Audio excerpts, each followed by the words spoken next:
This past week, I attended the Bnei Akiva School's graduation ceremony.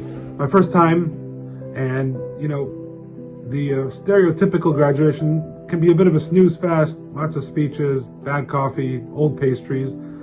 But to my delight and surprise, I thoroughly was engaged and completely enjoyed this graduation at Bnei Akiva Schools, where they the graduates of two schools, Opana and Or Chaim, the boys' school, Opana is the girls' school, celebrated their amazing accomplishment.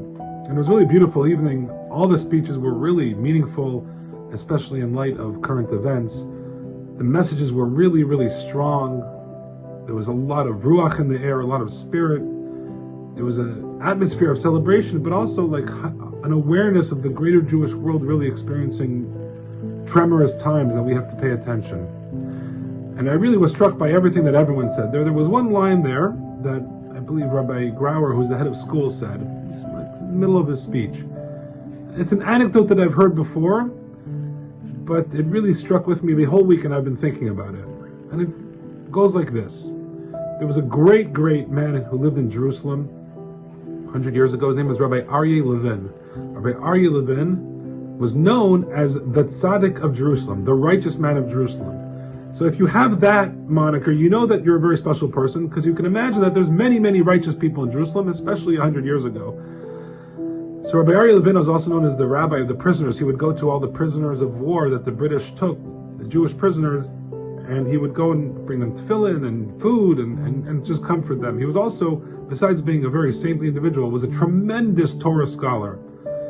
His descendants are all incredibly famous, very wonderfully respected rabbis. And Rabbi Aryeh Levin was once walking in the streets of Jerusalem when somebody saw him, and he was well known to be walking the streets of Jerusalem, and he would have very approachable. And one young man said to him, I'm going to have a little bit of chutzpah here. So he walked up to the saintly, elderly Rabbi Aryeh Levin with his walking cane hunched over, and he said, Rabbi Levin, we know in Judaism that there's a tradition. Our sages tell us there are 36 hidden righteous people in every generation. Are you one of them? And apparently, as the anecdote goes, Rabbi Levin looked at him, smiled, and said, sometimes. And when Rabbi Grauer delivered this anecdote, there was like a bit of a chuckle. And I was thinking about the story and the reaction to the story for the whole week since the graduation. And I think this is such a powerful anecdote, such a beautiful, wonderful message for all of us. We have to view ourselves as righteous people, because it's so easy to get down and discouraged and despair. You look all around us, there's so much hate and so much negativity. The state of Israel, as much as we like to think that we're winning and that we're knocking the enemy backwards, setting them back decades, hopefully hundreds of years from their evil plans, the truth of the matter is that we're still an island surrounded by hate, by bigotry, by anti-Semitism, and the feeling of loneliness is just really inescapable.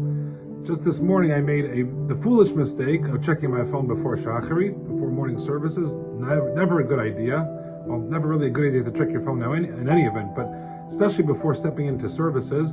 And the front main cover article of New York Magazine, not the New York Times, although I'm not sure which one is worse, New York Magazine, which has a very widely read following, said the title was Crime of the Century. And it was a very, very lengthy, multi-month investigation by one of their reporters into Israel's crimes against humanity and genocide and doing in Gaza, etc., etc. I don't need to, fill you in on this.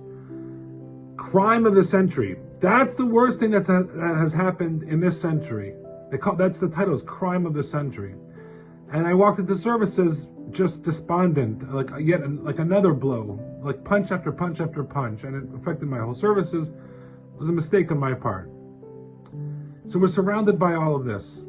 At the same time, I think this anecdote holds the key to our success. What are we, the 36 hidden righteous individuals? Sometimes. There's a funny counter anecdote to this. Rabbi Beryl Wein, the famed rabbi and historian, and it's funnier in his very, very classic Midwestern drawl. He says that there are 36 hidden righteous Jews in every generation, and if you think you're one of them, you're not. But I posit that Rabbi Bewine may agree with me that it's very useful and healthy for all of us to think about ourselves. I am one of the 36 hidden righteous people. Because saying that will give us such koach, such strength and optimism and power to reach such high levels when the Jewish people really need our optimism, not our negativity, not our ability to slide into despondency and depression and feelings of despair by all the blows that we're taking. And it's very easy to do that and very understandable. But imagine if we just think, am I one of the 36 and righteous people? No, not all the time. Because as Rabbi Wein said, then you're not. But as Rabbi Levin said, sometimes I am. Yeah, sometimes I am. I aspire to be more, and maybe even all the time, but not all the time. But sometimes I am. What a beautiful little message. And if we think that way, we give koach to ourselves, to our people around us who see our strength, and we give koach to Am Yisrael. You know, the Israelis are going through so much that we cannot even fathom, and it is molding them into becoming greater and greater people. We wish not like this, but the difference between people, what they're experiencing there in the Holy Land, and what we're experiencing in the diaspora, and it's very amusing because people in Israel tell me, we're so sorry for what you're going through. We don't hear the media. We live we just live moment to moment. We see the miracles. You guys have to deal with all the enemies around you, and you don't even know who your enemy is. They may look like your friendly next door neighbor. Here in Israel, we know very clearly the lines are very well drawn. So they feel bad for us, but truthfully, we feel bad for them. But they have this koach, this optimism that's so infectious, and really, I think, carries the day and lights up their night. With hope, salvation, and optimism, this is the way, by saying about ourselves, each and every one of us, are we one of the 36 hidden righteous? Sometimes. May the force of optimism engendered by this refrain, sometimes, bring peace to the world, to Eretz Yisrael, to the security to Israel, return of our soldiers and hostages safely in our time. Amen. Shabbat Shalom.